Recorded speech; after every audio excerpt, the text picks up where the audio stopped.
شیطان کا دھوکہ۔ قیامت کے دن جب تمام فیصلے ہو جائیں گے، شیطان خود کو بری ذمہ قرار دے گا اور انسانوں کو مزید حسرت میں مبتلا کر دے گا۔ وہ 6 باتیں کہے گا۔ نمبر 1، میرا وعدہ جھوٹا تھا، اللہ نے سچا وعدہ کیا تھا لیکن میں نے تمہیں دھوکہ دیا۔ نمبر 2، میرا تم پر کوئی زور نہ تھا، میں نے زبردستی نہیں کی، صرف دعوت دی۔ نمبر 3، تم نے میری دعوت قبول کر لی، تم نے خود کو فیصلہ کیا، میں نے مجبور نہیں کیا۔ نمبر 4، مجھے ملامت نہ کرو بلکہ خود کو ملامت کرو، اصل قصور تمہارا اپنا ہے۔ نمبر 5، میں تمہاری کوئی مدد نہیں کر سکتا، آج تمہارے کسی کام نہیں آ سکتا۔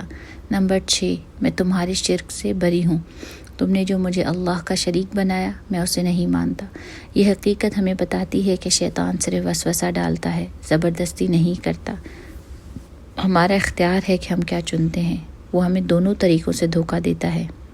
بدعات کو نیکی بنا کر پیش کرتا ہے، خود ساختہ نیکیاں جن کی کوئی دلیل نہیں ہمیں خوبصورت دکھاتا ہے، یا گناہوں کو خوشنما بنا دیتا ہے، برے کاموں کو فیشن، ہوشیاری، آزادی یا کامیابی کا رنگ دے کر پرکشش بنا دیتا ہے۔ یہی وجہ ہے کہ لوگ گناہوں کو برا سمجھ کر نہیں بلکہ اچھا سمجھ کے کرتے ہیں۔ فحاشی کو آزادی کا نام دیا جاتا ہے، دھوکہ دینے والے خود کو ہوشیار سمجھتے ہیں اور دیگر برائیوں کو خوشنما بنا دیا جاتا ہے۔ ان سب کا حل کیا ہے؟